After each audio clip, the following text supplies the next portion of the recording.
Okay, we're live. Gonna let it breathe just for a moment. Hang tight, hang 10, and we're gonna get things cooking. Aftermath. What an aftermath it is. Welcome in, everybody. It is the Mile High Huddle podcast. I'm your host, Chad Jensen, kicking off the Aftermath episode this week. With me, as always, my partner in crime. You know him, you love him, Zack Kelberman. Zack, here we sit a little more than 24 hours removed from the gut reaction, and I think the vast majority of Broncos fans wanted, nay, expected Sean Payton to send a certain head rolling today. Didn't happen. Doesn't seem like it's going to happen. How do you make sense of that for our great viewers and listeners? I understand people are looking for the scapegoat, but like we talked about last night, Sean Payton is going to ride the VJ card out as long as he can, because once you fire VJ, you get rid of your scapegoat. All eyes, all fingers point back to you, and the spotlight would be even more, and the criticism more on Sean Payton, considering he handpicked VJ. I still feel the same, mostly about the game. The only thing that's different, I've had about 24 hours to collect myself, reflect. Unfortunately, watch the game back again. The R word is something I'm entertaining now that I wasn't 24 hours ago. And by R word, I mean rebuild. Because at this point, 0-3, playoffs are looking like a far, far cry. And the talent level on the roster, take away VJ, take away all the coaching incompetence, the talent just isn't there. And they've, put Band-Aids over bullet holes. They've done half measures, half rebuilds. Unfortunately, considering how the year is going, I think it's time to embrace the full-scale R word.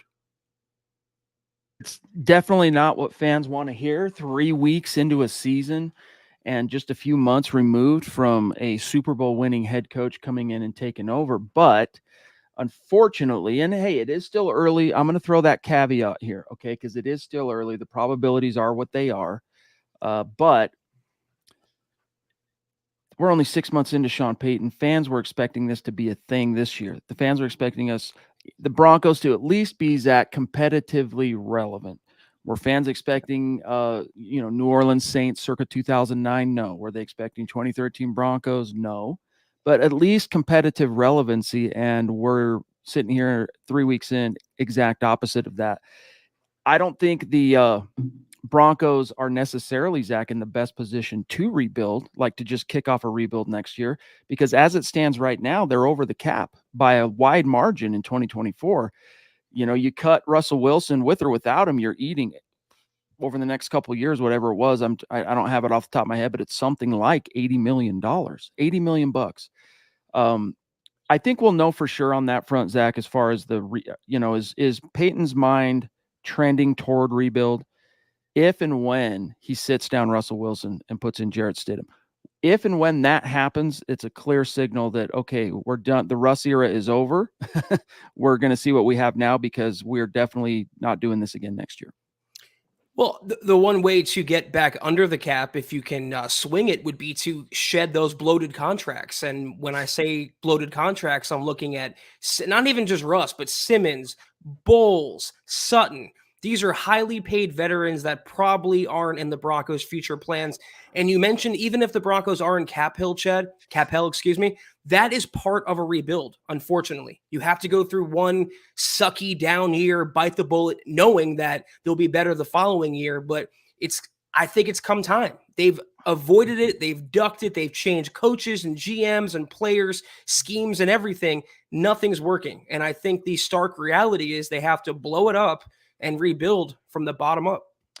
Time will soon tell. Let's do some hellos and some catch up here on some generous super chat superstars, including and starting with Troy, jumping in way early tonight. Thank you, big dog. Really appreciate you. He says, hey guys, was gone and recorded the game, but never watched after I heard the score. Sounds like the Rams game last year. I hope we can progress like we did, though, end of last year. Losing is getting old. Any bright spots in the game? Really tough, Troy, to find a bright spot in that game, other than, in my opinion, Marvin Mims Jr. is really the only thing I could, write home about. Like if I was your only connection, Troy, and we had each other's phone numbers, and I was the only way you could find out anything good that happened, I would text you and say, hey, lost by 50, but Marvin Mims was dope. other than that, Zach, I mean, is there anything? I mean, let's talk about Russell Wilson. He Right. was okay. First half again, solid, okay. It wasn't his fault. Cortland Sutton dropped two balls or fumbled two balls away. Okay. Wasn't his fault that touchdowns were getting wiped off the board. He probably was on pace for a much more productive day in the box score, Zach. But once again, you kind of get into that second half, third quarter, fourth quarter, just inability to sustain the momentum you had from the first half. Well, I will 100% put the Broncos' second half woes on them in the first couple weeks, especially week 2 against Washington. But Chad, when you're down at the half, what was it? 34, 35, 42, whatever it was, they were getting blown out. The game was effectively over by then. So when your defense is putting you in that hole, there's not really much you can do to overcome it. Russell Wilson could have played the best game of his career yesterday. It really wouldn't have mattered if the defense is allowing 70 to the Miami Dolphins. And, the overall picture, I think Russell Wilson has been a bright spot this season. I want to rattle off some numbers I compiled before the podcast tonight. Russ ranks in the top 10 in these categories, okay? Completions of 40-plus yards, tied for first. Touchdown passes, tied for fifth. Completions of 20-plus yards, tied for fifth. Yards per pass attempt, sixth. Passing yards, seventh. Passing yards per game, seventh. Passer rating, eighth. That's a top 10 quarterback by most, if not all metrics, Chad. Yeah. So it's unfortunate, if anything, they finally got their quarterback figured out. Even their special teams, a long-standing bugaboo, Achilles heel of the team, has looked a lot better under Mike Westhoff.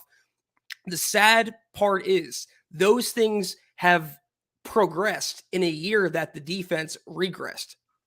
And the irony too about that is, when Sean Payton was talking about, Zach, some of his qualifiers for the team, the next team he would coach, we heard things about, the front office and ownership, quarterback, etc.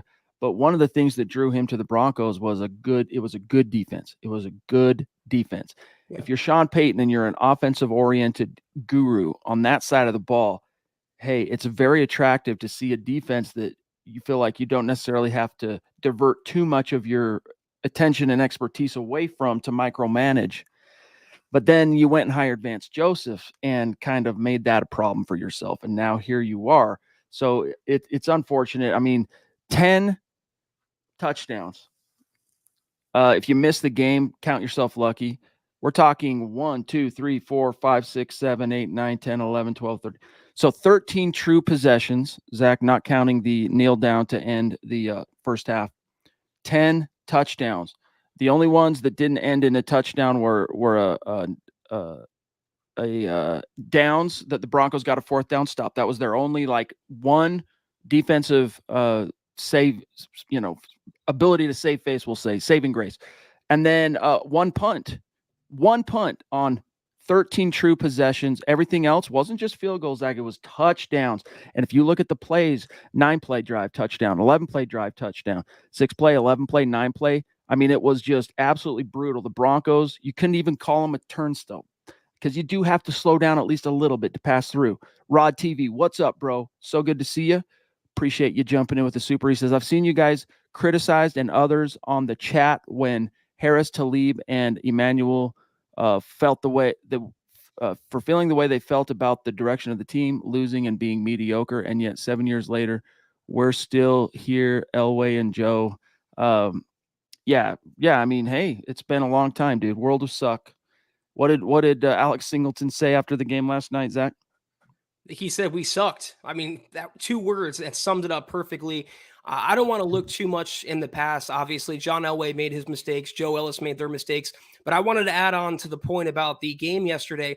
Tua Tagovailoa had more touchdown passes than incompletions. That's wild. That's sobering. Number 2, 4 games combined last year. The Broncos' first 4 games, they allowed a combined 68 points. A combined, with mostly the same personnel. So you do the math. And Rod TV, we can trace it back to Elway and Ellis and all that, but the fact of the matter is Sean Payton in the year 2023, and Sean Payton alone, nothing to do with Elway, nothing to do with Joe Ellis, he made the conscious choice to hire Vance Joseph, and that one choice torpedoed the entire season.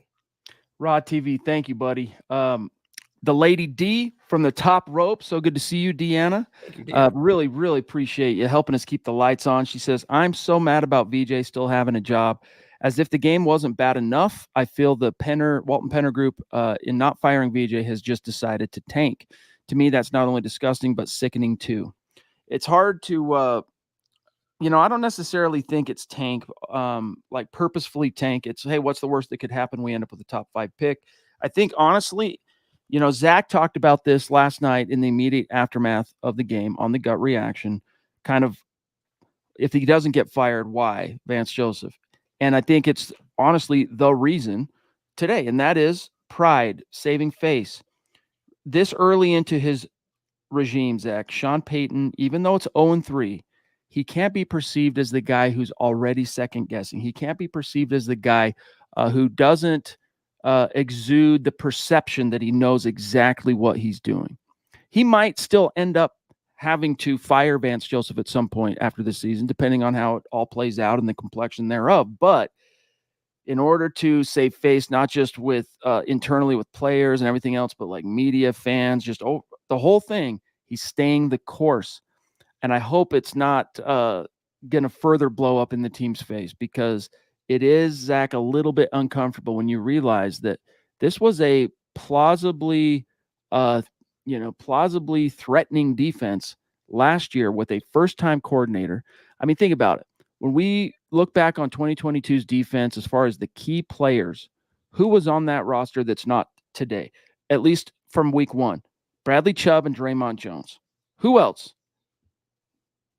I mean, Ronald Darby, who played like for a cup of coffee and then got hurt. You can't really count him. He didn't really factor into the defense at all last year. All those dudes are still here, with the exception of Baron Browning, maybe, Zach, but he's coming back. He'll be back at some point. So, yeah, it is very much in this case when you're trying to explain how this same collection of players that no one was really, Zach, talking last year about, this dearth of talent on defense, suddenly everyone wants to point to the talent. Well, maybe there's some truth to it, but really what changed? It was the coordinator. Like usual, I mean, two things can be true, and oftentimes they are. The talent level is not good enough. The players share responsibility. There were 24 missed tackles. It was charted 24 missed tackles against the Miami Dolphins. You put on that film, I thought week 2 was bad. That was the worst defensive film I have ever seen in my 34 years of existence on this planet. But whether they're purposely tanking, I think is the more pointed question. Now it's almost accidental. You're 0-3. Right now, if the season ended, you would pick 2nd overall in the NFL draft. Sean Payton talked about before he got the Broncos job how generational of a prospect Caleb Williams is and how he would be dying to coach him. So you have to keep it in the back of your mind that maybe it's not a full-fledged intentional tank, but if they lose a bunch of games this year, in Sean Payton's mind, there would be some silver lining.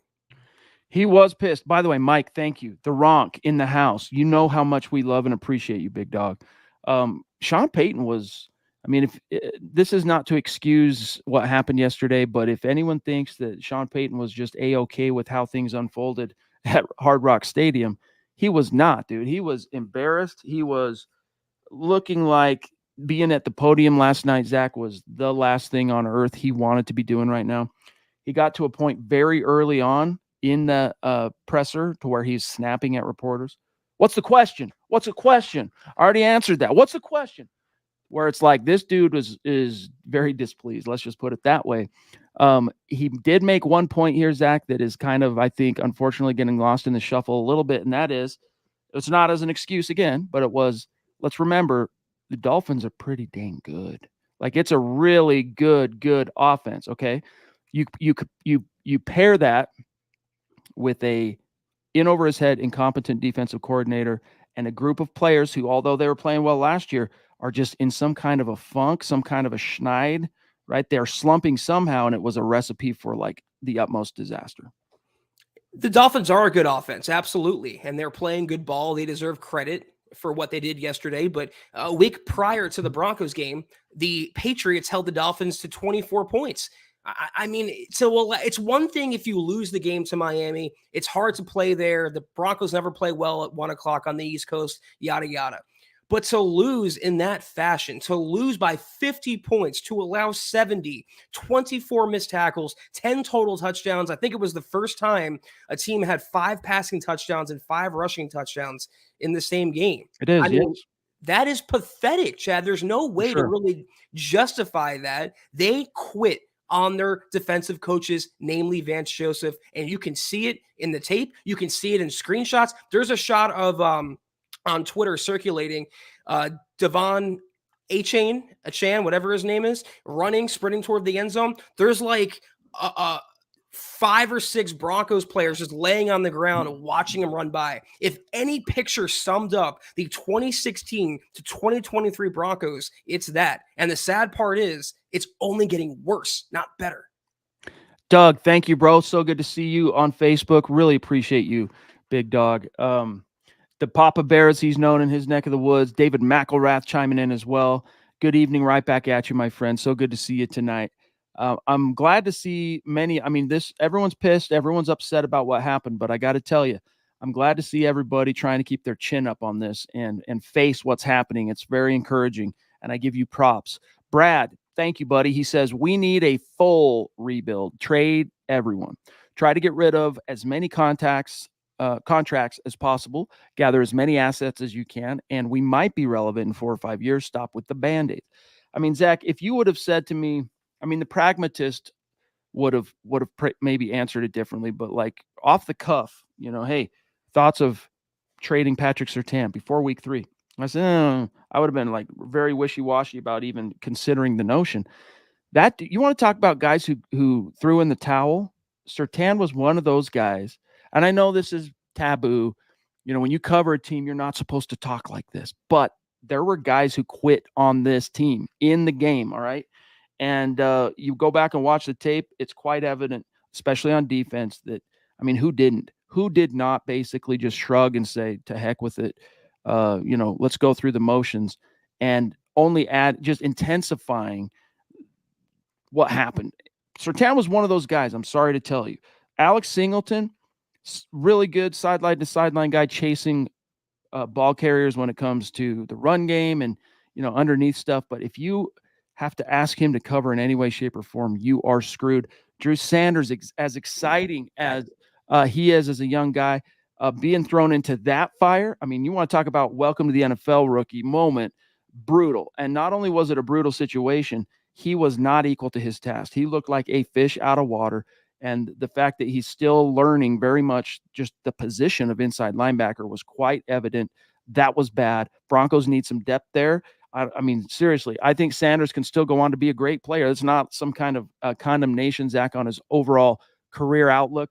But in terms of fielding a plausible, credible defense right now, if you have to go any further into this season without Josie Jewell, you need a better, more experienced option at inside linebacker than Drew Sanders. That's not to say Drew Sanders doesn't play. I'm just saying you need someone who can offset some of that youthful inexperience. But Zach, I could continue. So many guys gave up the ghost, especially on defense early in that game. Offensively, I mean, if you take away those 2 Cortland Sutton fumbles and some of those ticky-tack penalties, especially in the red zone that were wiping touchdowns off the board, it could have taken, the Broncos were still losing that game no matter what, but it could have been very different in terms of the scoreboard. And even Sutton, Zach, letting a touchdown pass go through his hands, finished statistically with a decent day at the office, but that was literally probably Cortland Sutton's worst day as a pro. It's crazy how fast that Marvin Mims went from a rookie buried on the depth chart to being the Broncos' best receiver. He needs to be getting the ball consistently, at least 10 to 12 looks per game. About the defense, though, you mentioned PS2. On Twitter last night, I saw Patrick Surtain Sr. actually kind of express some frustration over the incident and say that PS2 deserves better. Now, let me ask you this, Chad. In 2021, PS2's rookie year, they didn't make the playoffs, losing season. Did we hear that from Patrick Sr.? No. 2022, horrible season. We didn't hear that from Patrick Sr. How is it VJ comes in, PS2 does not get better. He stagnates as a talent, still great talent, but he stagnates. And now you have, his father intimating that he should be out of Denver. No player has gotten better, not a singular player under Vance Joseph's leadership since he's been here. And even going back to his first stint, that's what a good coach is supposed to do, is make average players good players great, and bad players average. Everyone's gotten worse under VJ. It's not one or two. It's not a coincidence. This is coaching incompetence that is cancerous from the top down. But Payton can't fire him because of pride, because of the message it sends. And so what is that? It's a quintessential proverbial cutting off your nose to spite your face situation. Like you think you're saving face, but in reality you're actually costing yourself not only in credibility, but you're costing yourself in the ability to produce in this game, which is the only way to produce is win when you're a head coach. Casey Nickel, what's up, dude? So good to see you, my friend. Really appreciate you. He says, first, those hats are dope. I need one of each that you guys are wearing. Well, this one, my dog, you can get at mhhmerch.com. He says, second, remember when Derek Wolfe made the comment, I just go where I'm told to go, when the defense was so frustrated with VJ? It still rings loud. Yeah, I do. I'm having, like many of you, I'm sure you could agree with this, Zach, flashbacks from those really just shocking 2017 and 2018 seasons under VJ. Like, it's upside down world. Here we go again. I've tried to black out a lot of those memories, and witnessing yesterday's game kind of pulled one back into the front of my mind, and that would be, as we talked about in the lead up to the game, the 2017 Adam Gase revenge tour against the Broncos, and it was like 48-7 or something like that. Ironically, VJ played a part in both of those defeats. So the common denominator here, it's not a player or another assistant, it is Vance Desmond Joseph. It really is about mettle, Mettle, because, and this is a good point Scott brings up, Dolphins also had a score wiped off the board. All right. But that didn't stop them. They didn't go, oh crap, let's go ahead and throw in the towel on this possession, datgummit. And the Broncos, it's still, man, at the very first sign of a turning of the momentum, right? Of adversity, etc. They just fold. They go into this shell, and it's like seeing a kid, like a teenager. You're trying to shake them, going, no, just keep your head up. It's going to be okay. Stay in the moment. Stay poised. Keep your presence of mind. And again, this is something Sean Payton talked about today. How do you fix this? Leadership's going to be big in this. Well, who are the leaders, coach? That's what I want to know. You named your team captains.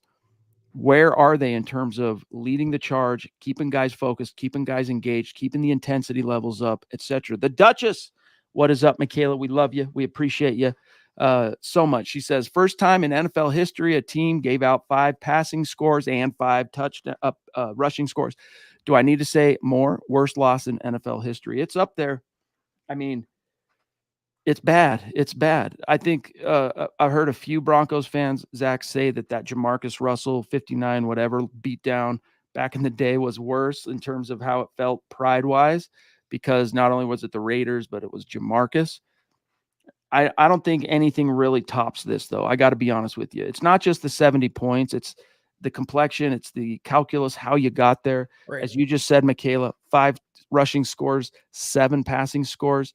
Zach, the quarterback had more passing. He had more touchdown passes than he had incompletions in a game. It's absolutely shameful. The Broncos couldn't tackle. And I get it. And I brought this up earlier just as a, setting the stage, keeping the context as true as possible. Very talented team, the Dolphins on offense. A lot of that short area, quick burst. It's not really the kind of personnel that favors what the Broncos have in the secondary, especially, and at linebacker. So if you're going to even have a chance against a team like that, you got to scheme your cashews off. And wrong guy for that. Duchess with number 2, and then I'm serving it back, Zach. She says, make sure to make it hurt even more. I found out when Shanahan left Washington. We had a deal for him to come back along with Kirk Cousins, but Joe Ellis shot the trade down. We didn't have to go through all this. Yeah, referencing the was it year 1 or tail end of and she says also number 3, love you, Michaela. Pat Bowlen rolling in his grave.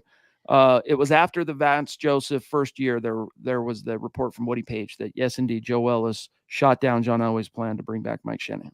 How about before that? I don't want to spend too much tonight reflecting from 6 or 7 years ago, but even before they hired VJ, they had a chance to hire Kyle Shanahan and keep Wade Phillips, and instead they went with VJ and Joe Woods. It's just been a bad mistake after bad mistake, and they finally got the offense rolling, and now their defense is taking a dump, so to speak. The first 70-point NFL game in 50 years.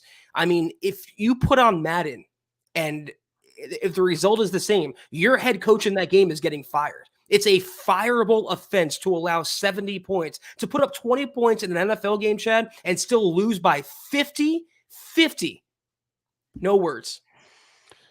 Yeah, it's it defies belief, man. Like it really is inexplicable. Um, Mark McDonald throwing down some massive Thank you, Mark. stars on Facebook. Love you, man. Really appreciate you, Mark. He says, I'm still sick to my stomach over this embarrassing blowout. Brighter days ahead, I hope. It can't stay bad forever. Well, Sean Payton, I mean, I don't know how much people care to hear this right now because Sean Payton already, Zach, has lost the honeymoon period. That benefit of the doubt, it's gone. But when he was asked on his response to fans, etc., what's his message to fans? Quote, first off, to the fans, we're going to work our tail off and get this ship straightened away. That's going to happen. There's going to be a process involved in that, meaning it's not going to happen overnight. Certainly, there's a lot of work ahead of us. The key is finding these guys, putting them in the right positions to be successful, and then that confidence that comes with winning. That's the main thing. The second half of that, Zach, is very gobbledygook coach speak that doesn't mean a damn thing in the final analysis. But the first half, trying to impart some confidence, some assurity to the fans that, hey, it's going to happen. There will be a process involved. We've got a lot of work ahead of us, but it's going to happen. How do you interpret that? Don't talk about it, be about it. I'm so sick of hearing brighter days are ahead, or it will get better, or it'll turn around. This is the Broncos year, or just wait. They've been saying that for 7 freaking years now. Enough talking, go out there and start winning football games, or at least don't lose by 50 points to an opponent. So Sean Payton said what he had to say. It was pure PR. I'm not reading too much into it. And his words, this is coming from a major Sean Payton supporter. His words to me, Chad, going forward are hollow until they win some football games. Bottom line, Claude, we totally understand. He says, ouch, boys, never again. Go Broncos. Really appreciate you, bro. Big time, some big boy stars as well. So Claude Riley throwing down. You know we love you. We appreciate you, big dog. Also, we got Mike Reno on Facebook saying the plays being called on defense are putting the players out of position to make plays versus in position to make plays. Yeah, and that's something I think even Sean Payton is acknowledging publicly that, I mean, just that quote I just read, obviously we got to put these guys in a position to succeed. And that starts with scheme. That starts with, there's a lot of different aspects that go into that. But yes, Mike and Zach, just Vance Joseph, his take on defense so far, it's not really translating for the Broncos. And you basically had 4 years of the Fangio scheme in Denver, 4 consecutive years of that. And it seeps into all the crevices and the cracks and the foundation. Like that's what all these players really know. And this has been quite different. The only similarities, I think, really, Zach, is he tried to keep some of the nomenclature the same in terms of classifying a blitz or like a shell coverage or whatever. It's all the same verbiage. But in terms of the actual scheme itself, it's the same old VJ thing. And it's putting some of these guys who you would think would thrive like in one-on-one, in man coverage, for example, Zach, like Patrick Surtain, you would expect him to thrive in that. Against a Dolphins team, he is not cut out to run with a Tyreek Hill. And then on top of that, no one can tackle. I've never seen anything like it. Like, hey, we would clown Vic Fangio for good reason over the years, Zach. But the one thing that mostly he was able to stay true to in that initial philosophy that he put down as a head coach was tackling, non-negotiable. Somewhere along the way, Vance Joseph missed that day of class. He wasn't in that particular class, and it's unfortunate. In VJ's class, tackling's optional. Covering is optional. Playing defense is optional, and that's the sad reality. And for anyone out there, if there's still a straggler who doesn't believe that VJ or the defense is at fault, let me ask you a few questions. And I'm not saying this rhetorically. I'm genuinely wondering if you have some answers. How come a first-year coordinator in Ejiro Evero had this defense humming? No 70-point games, no massive blowouts, more sacks, more pressure, more everything with the same freaking personnel. Number one. Number two, how come suddenly, Arizona's defense went from being near the bottom or at the bottom of the league to actually playing respectable football with VJ no longer in the building? Answer me those two things, and we'll have a discussion about maybe why VJ should get a pass. But until you can refute those 2 points, he should be fired yesterday. Drew Peterson, what's up, dude? Thank you for the support on Facebook, my dog. He says, what is the realistic win-loss total for the season? Is a 9-8 winning season doable? Love you guys. Denver Broncos for life. Right back at you, Drew. Much love and respect, big dog.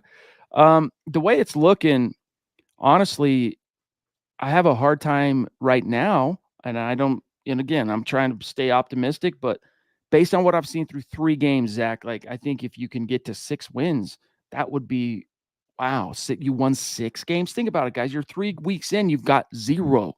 Even last year, the wildly incompetent in over his head Nathaniel Hackett, where was he after 3 games? 2-1. And then it really went downhill. It was after week 3, Zach, that MHH meet and greet where it went kaboom and became a whole different thing. But I don't know, man.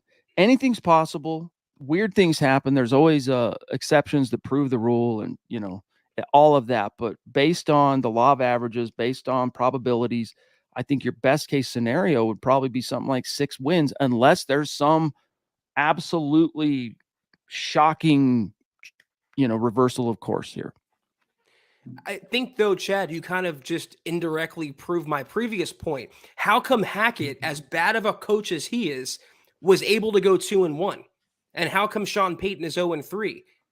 The answer lies with the defense and the coaches that were changed out. Ejiro Evero knew how to coordinate a defense, and the players were playing up for him. That allowed temporarily the Broncos to kind of mask the stink of Nathaniel Hackett. Now you can't mask it because whatever good that Sean Payton's doing on the offensive side of the ball, and he is measurably, it's getting overpowered and transcended by VJ's defense. So it all comes down once again to that. All roads lead to Vance. Before we grab another comment or super chat, guys, we are 25 days now into the month of September.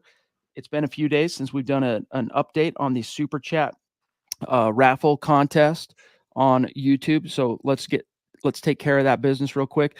We have a lot of changes here, as you guys know, and for those of you who are new, we've had a lot of new subscribers over the last month or so. So if you haven't heard this before, each and every month we take the top 10 finishers on Super Chat, and that's cumulative. Those names go in a hat, and live we do a virtual raffle. The winner gets a Broncos jersey of their choosing, and if you're number 1, you're going to have more tickets in the hat, so to speak, than whoever's at number 10, et cetera, et cetera. But there's still that element of randomness. So here's the current rankings. A new number 1, Naj Altaf, the legendary mythical figure, has leapfrogged many spots to currently be in sole possession of number 1. FA is at number 2. The Duchess, Michaela Parker's been doing some climbing. She's at 3. Ethan, a.k.a. DWI guys, who's across the pond, mostly able to be on the morning shows, at number 4. The Lady D climbing into the top 5 currently. Love seeing that, Deanna. And then here's the number 6, Troy Boer. 7, Gary Palmer, the swashbuckler. 8, Zeus McPeak. 9, Gregory Vendeland. And 10, Chris Hernandez, who we got to hear from yesterday, a legendary mythical super chat superstar, Mount Rushmore. And then just a few names outside you can see there: Casey Nickel, David McElrath, Patriot Tex. So there is your update as of, we've got 5 days left, 4 days after today. So there you have it. We appreciate each and every one of you. And if you're not in the top 10, don't think we don't love you. We love and appreciate you very, very much. Phil, So good to see you, my friend, down in Tucson. He says, evening, Chad, Zach, and Deacon Scott. I was disappointed last year at this time with Hackett, but damn, this is worse. No way I would have believed this could be happening this year. Hashtag Buckham MH for Left Go Broncos. I agree. I wouldn't have seen this coming. Definitely, Zach wouldn't have seen 0-3.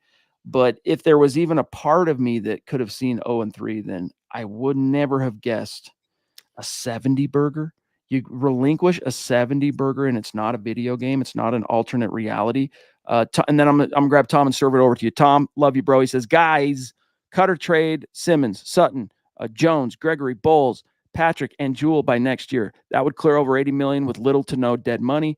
With that said, who replaces them? Beats me. Zach, I'm A-okay with many of these names, honestly, being dangled depending on how the next 3 or 4 weeks unfold. Well, to your previous point, most of us, I remember when the schedule came out, and Chad, as we normally do every year, we went game by game and gave our early predictions. Most of us had the Dolphins game as a loss. Most of us expected that.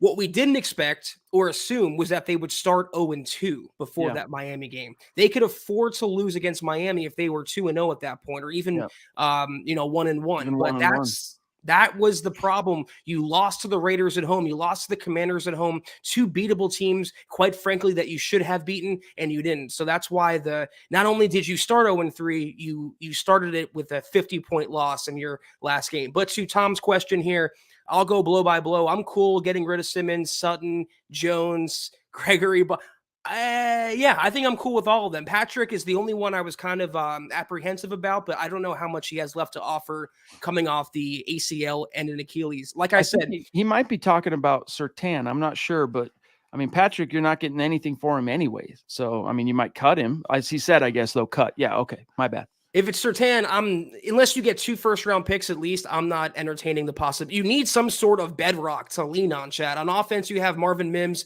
Defense, that's Patrick Surtain. But if you want to do this right, I agree with Tom.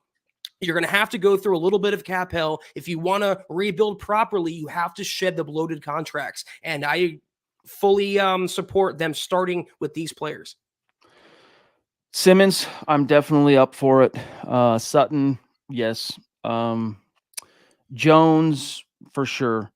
Gregory is, I mean, if you watch the tape, dude, of that game, especially week 3, I mean, he's been mostly a non-factor. He had a couple of redeeming moments in week 2, but week 3, dude, like embarrassingly aloof, embarrassingly disinterested in doing his job. Like, get off my roster. And that's another thing I'm curious to see. And then I'll grab White Lightning is, Sean Payton admitted today on the conference call, if I was planning on making any changes, whether it's a coaching change or personnel like starters being benched, etc., I'm definitely not going to announce it in a conference call. You wouldn't learn about it here. That being said, I wouldn't be surprised, Zach. I know that they don't have the great depth at many different positions, but there has to be some sort of consequence. And so the bit to what happened yesterday, and if it's not going to be VJ's head that rolls, there are plenty of players that were absolutely complicit in what happened. Unacceptable, embarrassing. I'm using words that Sean Payton used, by the way. And there needs to be accountability. And to me, I'm going to feel a lot better like if they line up against the Bears on the first defensive snap and it's not Randy Gregory out there, it's Nick Bonito, as even if Gregory still plays a lot as a guy coming in and out, but it's a symbolic example of there will be repercussions for this BS. White Lightning, love you, bud. Did Payton ever quickly fire a coach in New Orleans? Zach, I don't know how well your Saints Rolodex of memory is, but not very great, though. I do know what Sean Payton said when he took the Broncos job. He said he would be slow to hire and quick to fire. And already it seems like he's going against that principle by keeping VJ around. I don't know what the repercussion could be. I have one suggestion, though, that the Broncos could do. If they don't want to fire VJ, you have to make an example out of someone. And I'm not saying this because of my personal bias. I would cut Kareem Jackson. Hear me out. not only with the headhunting, the personal fouls, his lack of coverage ability. If you watch the film from yesterday's game, So he many missed tackles. flat out did not try. He gave up. He was standing around and literally watching the plays in front of him. He does not care, does not have it. He's collecting a paycheck at this point. He's also a captain. So that would be killing two birds with one stone. We can get rid of a player that's being a detriment to the team while also holding someone accountable and showing that even if you're a captain, even if you're a respected locker room legend like KJ is, if you don't show up and do your job, if you are contributing to the fact that the Broncos are 0-3, you're out of here. Dude, my heart can go there with you. My head goes, well, but Simmons isn't healthy, and we're so used to Damari Mathis being the guy that opponents try to pick on. Yesterday, it was Delarian Turner-Yell, the backup safety that saw a ton of reps yesterday because of Simmons being out. It's like, gosh. But at this point, what do you have to lose? That's where I err on the side of what you're saying, because a message has to be sent. Like, where is the Bill Parcellian, no nonsense, pragmatic, tough love side of Sean Payton that we've heard in different points in New Orleans or whatever? Let's see it. Let's see something beyond the talk. Kendrick, what's up, bro? So good to see you 2 nights in a row. We love it, big dog. He says, in order for VJ to gain a scent, you read that right, a scent of humility, we would have to shut out the Bears and the Jets. LOL. Hashtag MHH for life. Go Broncos. Yeah, I mean, a shutout 2 games in a row would earn back a little bit of love. If you get the Broncos are now suddenly at 2-3. I mean, yeah, you could probably earn back a little bit of love, but that would be a tall task, as you're pointing out there, Kendrick. I've tried to be an optimist with the Broncos the last year or so, and I find myself, Chad, slowly kind of veering toward the skeptical, negative side. Considering the product on the field, all I can do is judge what I'm seeing, and they don't deserve any sort of praise. Yep. But I kind of chuckled when we're talking about shutting out a team, even as bad as the Bears are, even as bad as the Jets are with Zach Wilson. You just gave up 70 points, 10 touchdowns, set NFL records up and down the board. The Broncos have no business talking about shutting anyone out, whether it's the Bears or whether it's a peewee team. I agree, but hear me out on something, and then I'm going to grab the Lady D. I don't care what the complexion of it is. If you get wins in consecutive weeks coming out of this, each one of those wins, if you beat the Bears, not an impressive win. Even if you blow them out, no one's going to be impressed. It's the Bears.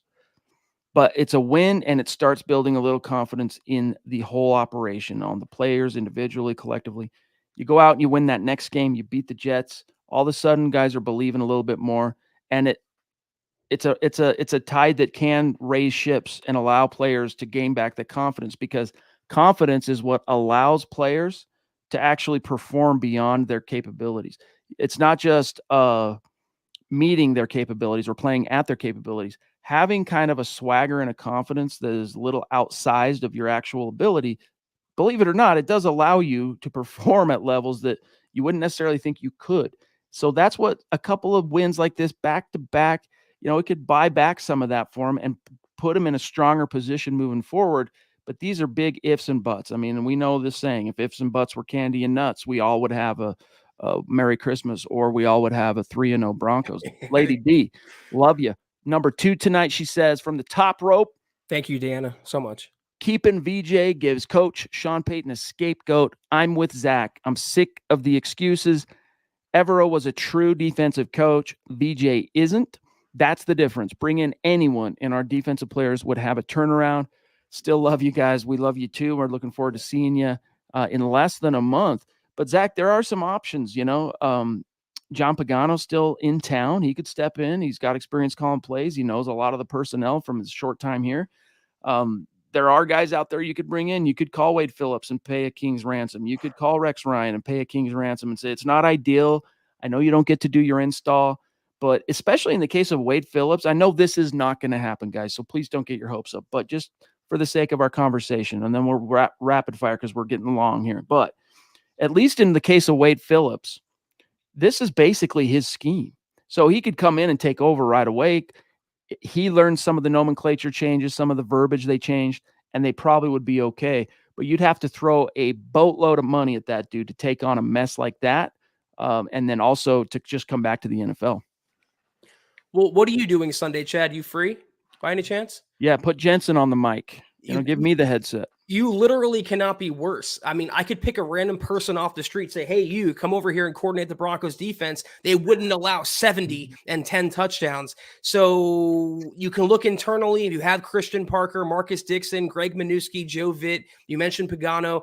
Externally, Wade Phillips is the GM, I think, or the head coach or the head coach of the XFL, the Houston XFL franchise. There's Rex Ryan, who continues to go on ESPN as he did today and kind of lament the fact that he didn't get the Broncos job and just can't stop talking crap. He's right, but can't stop talking crap about the Broncos defense. No, I think you've made your bed to this point. You're 0-3, and if you weren't going to fire VJ after allowing, again, 70 points, then you're probably going to roll with him through the duration of the season, at least through the bye week. Gives you the plausible deniability, Exactly. gives you that scapegoat, allows you to, I guess, internally feel like you're saving face. I don't know, because in the final analysis, I don't think it really helps him. This actually makes Sean Payton look worse. Now, if the only exception to that is, what if he's right? What if they turn it around and then all of a sudden he looks like the smartest guy in the room? That's a big if. You want to talk about ifs and buts, candy and nuts, Christmas and all that. That's a big if. George, appreciate you, bro. The defense has to change. We can't stay with where we're playing. Get rid of VJ. We hear you, big dog. Woofy Malat in the house saying, after Sutton's second fumble, I stopped watching. I actually had a few tears because we are a joke right now. Denver Rush for Life, hashtag numb, hashtag fire VJ. I feel you. I was genuinely, I told you guys this last night on the podcast. I told it to my brother. I saw my brother yesterday. I was like, dude, I actually felt like I was in like a weird fugue state for a minute after that game. Like from like the middle of the third quarter on, I was like just bizarrely kind of out of it, just trying to process what I saw. Ted, brother, appreciate you. He says, this felt like a quick game. That usually happens late in the season. For many of these players, these past 6 years have all felt like one losing season. I mean, yeah, you had Garrett Bowles last night in his locker dropping the S-bomb, saying, how does it feel right now? What are the emotions? S-bomb, S-bomb. I've been here 7 years. All I know is losing. I'm sick of it. You kind of feel for him a little bit, but at the same time, it's like, well, turn the ship around.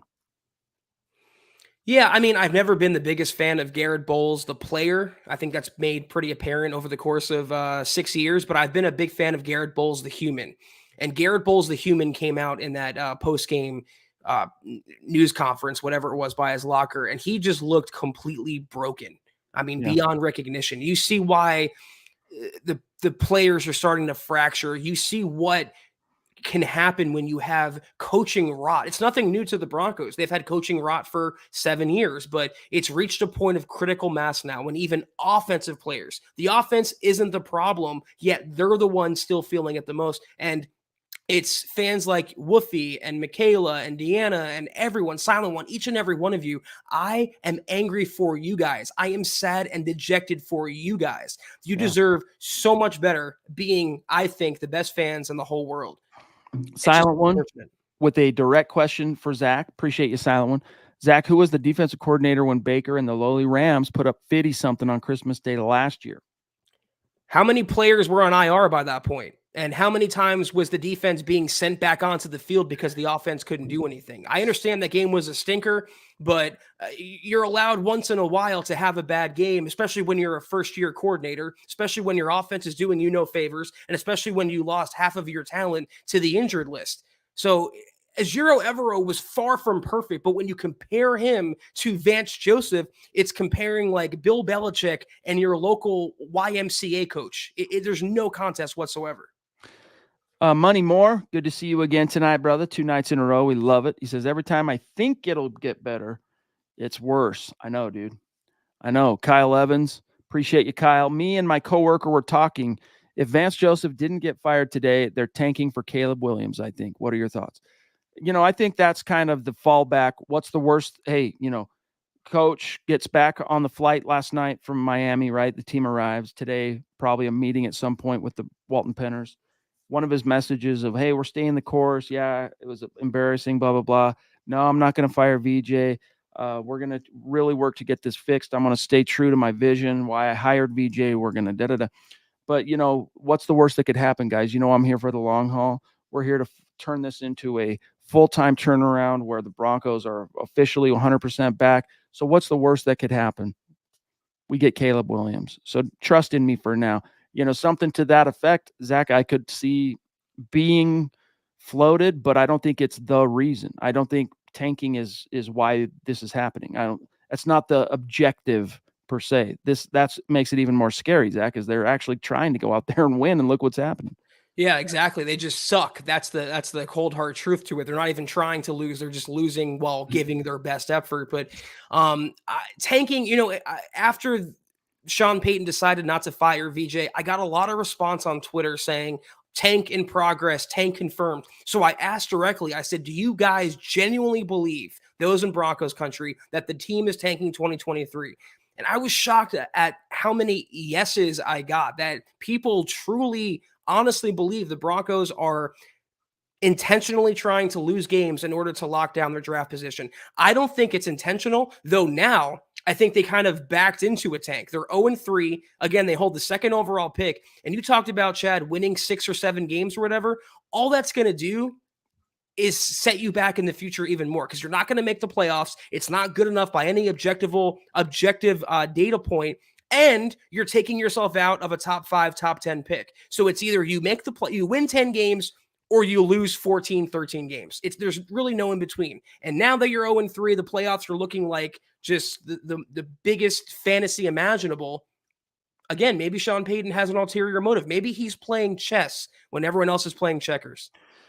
I think the big sign on the whole, where does this team's heart lie relative to tanking or trying to put their best foot forward and compete, honestly, will be the quarterback situation. If at any point they sit down a healthy Russell Wilson, I think that will be our evidence, case in point, exhibit A. The Duchess again throwing down. We love you so much, Michaela. She says, I am sick of the lack of accountability. I want to live to see us be great again. Some of us are up in age, LOL, including yours truly, no spring chicken. But what does that look like, Zach? What an ideal, okay, pretend no one's watching podcasts, no one's listening to press conferences between games. If all Broncos country saw, the last thing they saw, Zach, was that total 70-20, and then boom, they're watching Broncos Bears. How, between those two games, in an ideal world, could Sean Payton, as the shot caller of this team and the head coach, show ideal accountability? I mean, he's already chosen not to fire VJ, so nothing's going to happen between the Dolphins game and the Bears game. I think in that game specifically, the defense don't allow 70 points, and make sure, if you're Sean Payton, to get in there, be involved in the defense, and not let Vance Joseph run wild, free, completely free of his devices, but also score points in the second half. It's not just the defense. I mean, the offense still needs a little work too. So be consistent, score what you should score, and on defense, just create a sack, a turnover, a stop, get off the field. I think that would be great in the relative term of the 2023 Broncos season. I think if you're not paying attention to anything, you go from one game to another, the ideal accountability would have been VJ being fired. Yeah. It would be seeing the biggest perpetrators of the quit game in Miami suffer consequences, like Randy Gregory, for example, not starting anymore. Doesn't mean he doesn't play, but he's not starting. Kareem Jackson, not starting. Alex Singleton, you can't afford it right now with Josie Jewell being hurt, but there were times in that game, especially in the second half, where it looked like he was giving up in terms of his tackling effort and just his pursuit effort and just the lack of poise. Offensively, Cortland Sutton, sorry, you can't fumble 2 times. You can't drop a touchdown and maintain a starting job. Brandon Johnson, you're in. But at the same time, guys, the reason these things don't happen in an ideal way that everyone dreams, this is what should happen, is because coaches are under pressure. They are trying to win. Owners are under pressure. They're trying to win. And they always default back, always is maybe an absolute. They often default back to these are the guys that we picked to be our starters. They give us the best chance to win. They don't have the guts to make some of those changes. Lawrence, all right, let's rapid fire because we're getting right up to an hour. And Lawrence threw down big time. Really appreciate you, bro, on Facebook. He says, we need Walmart rollback to start circulating so I don't pay $500 for nosebleeds for my son's birthday coming up. Especially, Lawrence, $500 for nosebleeds on an 0-3 squad. That's where it really gets ski wampus, in my opinion. Well, we joke about Walmart as you're doing, Lawrence, and the ownership group, but here's where I find some solace. If Sean Payton won't step in and fire VJ at some point, you can damn well expect Greg Penner to get involved and go above Sean Payton and make the necessary changes, a la firing Nathaniel Hackett and all the other major moves they've made with the organization. So it's funny to talk about Walmart, but at least there's someone in the building, someone that will hold others accountable. Tyler on Facebook, thank you, buddy. The defensive drop off from last year to this year is unreal. The only explanation is the coaching. Hashtag fire Vance Joseph. Amen, big dog. Rello Country, what's up, buddy? This team has no heart or love for the game. Got to get rid of these soft players. Embarrassment. I can't wear my Broncos gear in public.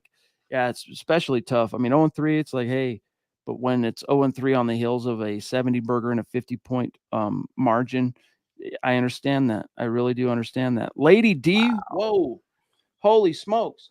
A 200 club super chat lighting up MHH Central. Hats off to you, Lady D. We love you so much. Thank you. Thank you. I hope you understand that just blows us away, and we're very, very grateful. Zach, what do you say when, I mean, she's already been showing great, amazing generosity throughout this stream, and then kaboom. What can I really say that I haven't already said, or we haven't already said? Deanna, you are a superstar of superstars. That's why you're Lady D. That's why we hold you in that high regard, all of you guys. But this amount of generosity is truly humbling, and we are so grateful for it, Deanna. Thank you. Thank you. She says, Sean Payton is not living up to his word. Agreed. He said, quick to fire. But wait, he's not holding anyone accountable. I'm so tired of the lies, MHH for life. I know. And here's the thing. I understand, like, if I try to put myself in his shoes, first of all, I know I wouldn't have hired VJ, but assuming I put myself in his shoes, okay, I hired him for a reason, whatever. I have a hard time firing my coordinator 3 games in, but how do I sell that internally? How do I sell that? Hey, externally, nobody's going to be fighting you on firing this guy. You conveniently, it sucks. It was the worst possible thing, but your defensive coordinator gave up a record points to an opponent in a single game that have not been seen since 1966. That's a great opportunity to say, hey, I know it goes against convention to fire a coordinator this early in, but look, guys, I'm going to stand up here at the podium and I'm going to tell you, we gave up 70 points to an opponent in a single game. We allowed them to have 5 rushing touchdowns and 5 passing touchdowns. We allowed them to have an NFL record 726 offensive yards from scrimmage. Jesus. I really wanted it to work out. I thought it was going to be fine, but don't worry. VJ's gone, but don't worry. I have a plan. We're going to get this back and rolling, etc. But he's not doing it. And it's another reason why, Zach, he's losing, and maybe he's lost all benefit of the doubt within Broncos country, unfortunately. Really well said, Chad. Yeah, I just want to tack on to that he put himself in a no-win situation. If you fire VJ now, you're kind of creating an atmosphere of fear, and I don't think the players would respond to that. And also, it would look, again, like a black mark on his own resume because he's the one that handpicked VJ. But if you don't fire him, then you risk losing the players, you risk losing the fan base. It's truly a catch-22, but he put himself in that situation by doing what you talked about, Chad, hiring VJ in the worst place. There were about 10 red flags that were screaming at Sean Payton saying, do not hire this guy. Do not hire this guy. The Broncos tried it once. It didn't work out. And he did it anyway. So he kind of deserved, in that sense, what was coming to him. Unfortunately, Broncos fans don't deserve any of this. You take that fire upon yourself. You fall on the sword as the guy that made that decision. You jump on that grenade and you say, I was wrong. If you're really trying to show that accountability component, however, if you honestly believe he's still the right guy, and or at least Zach, that there's no better option that you could get right now that could fix this in the middle of a season, then you move forward. And I guess that's probably what he's thinking. Somewhere his Yeah. logic lies somewhere within those two main points. FA, bro, love you. Thank Seriously, you, top FA. rope. He says this team needs talent, 3 coaching regimes, and the results the same. The constant, the players. We need better players. Payton can only do so much. Maybe some of the good players on this team are not as good as we think. Yeah, I think there's some truth to that. I think a bigger part of it, in my opinion, FA, is that it really has become a losing culture. And we were really hoping that Sean Payton could kind of reteach everybody what it means to win, how to win, but it's just not coming out in the wash. With another one back to back, he says Sean Payton was never going to fire VJ after week 3. It would be a bad look to the rest of the league. Now, if this happened week 15 and they were bad, I think VJ's fired. Well, definitely, definitely. But one thing in the calculus there is, again, it wasn't just after week 3. It's after week 3, and your defense had given up 122 points through 12 quarters, including the most points surrendered in a single game since 1966. That is a point of demarcation that allows you to cut against NFL convention and fire a coordinator, Zach, 3 games into the season. But he's not. And again, the reason why is because he's either still believes in VJ, it's the pride factor as well. And how do you sell it? I don't know. But it's unfortunate that he's staying the course. I hope he ends up being right. I really do. I hope his read on VJ ends up being the correct one, Zach, in the final analysis. This defense figures things out, but best predictor of the future is the past. We know this. FA, I'm not disputing the fact that the talent level was a little overrated, a little misjudged, and they are hurting at certain spots. But I pose these questions to you. You know, the Broncos only have 4 sacks as a team in 3 games. All 4 of those sacks came in week 2. How come that wasn't the case under Evero? How come under Evero they weren't missing 24 tackles in a game? How come under Evero they weren't allowing 70 points in a single game? It took them 5 games to reach that mark. Again, it's mostly with the same personnel. If the personnel, the players across the board got worse, I could say, okay, well, it's totally not on the coaching. But these are the same players, if not better, including Zach Allen, who looked good with VJ in Arizona. He comes to Denver, gets the big contract, and has been a ghost. Justin Simmons hasn't gotten better under VJ. Patrick Surtain hasn't gotten better under VJ. You can blame the players, but if you want to make a blame pie out of the defensive situation, I think about 90% of that pie would be reserved for VJ. You guys, think back. I mean, Justin Simmons is actually a very good case study on what happens to star players under Vance Joseph's care.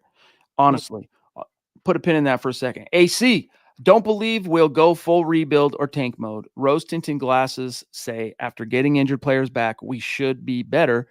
Time will tell.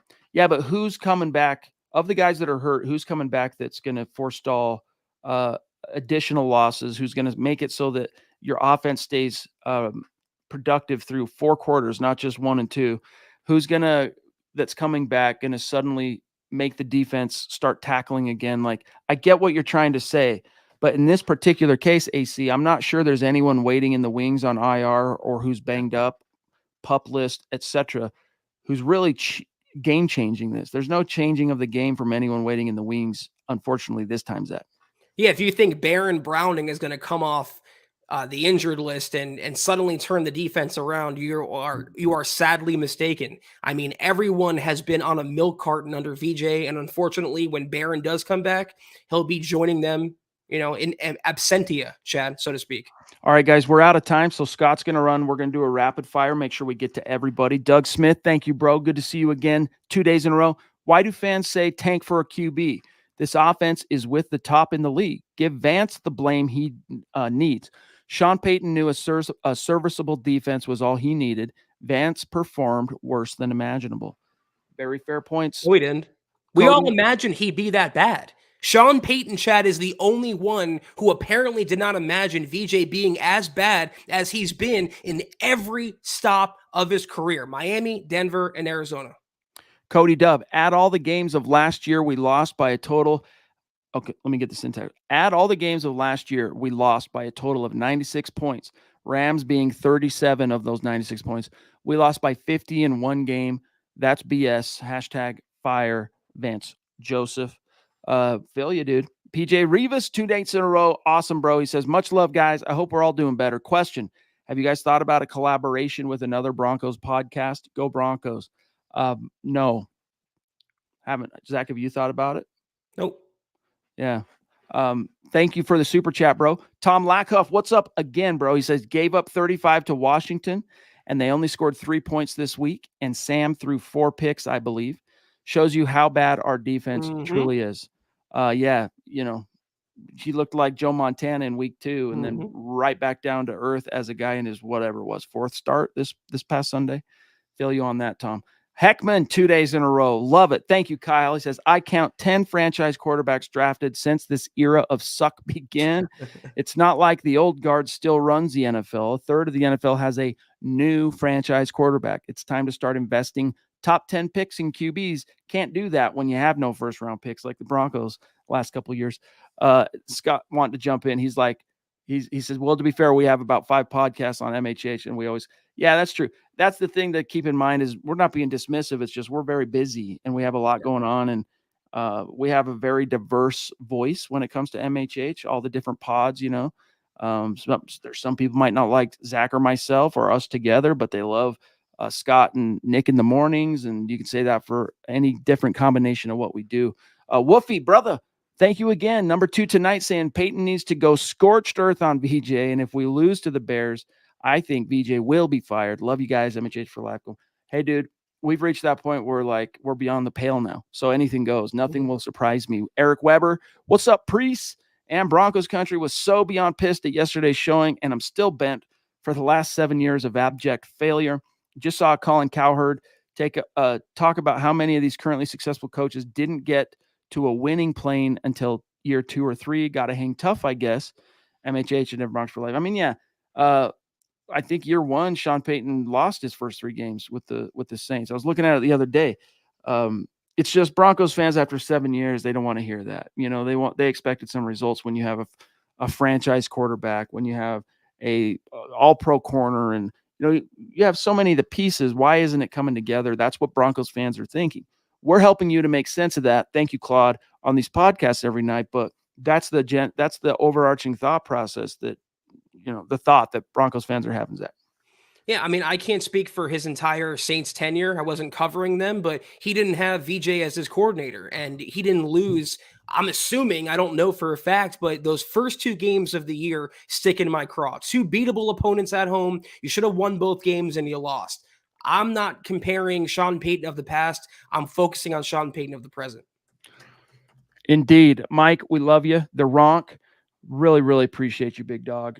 Every single day, so consistent, and just helping keep a very cheerful message and energy and in our community. We love you. We appreciate you. But guys, we're out of time. We got a couple of quick messages though, so don't leave quite yet. I cannot believe it's been almost an hour and 8 minutes. You guys make this fly. You make it so fun. Another incredible installment of the Mile High Huddle podcast. If you're not doing so, please follow us on Twitter at the MHH Pod. You can follow the main account on Twitter at Mile High Huddle. Chad at Chad and Jensen, myself at Kelberman NFL, and Scott, our producer, at Scout Kennedy. If you guys want some merch, you got a question about it, check it out right there, mhhmerch.com. Get your swag on. If you haven't dropped us a like, please do so at facebook.com/Mile High Huddle Pod. You can find us on Instagram at mile_high_huddle. And make sure you're leaving your football priest a 5-star review for a chance to win some of that merch each and every single month. But if anything, please subscribe, like, and share this video and every video you see on the MHH channel. It really helps us grow and reach more Broncos fans just like you. By the way, that was year 2 of the initial Payton regime in New Orleans. They went 0-4 after, in his first year, making it to the playoffs, etc. So I did get that one backwards for what it's worth. But again, you can go through and look at this history in New Orleans. A lot of less than ideal starts to seasons that are a lot of the time somehow salvaged. So we'll see. We'll see if he's able to duplicate that history in Denver.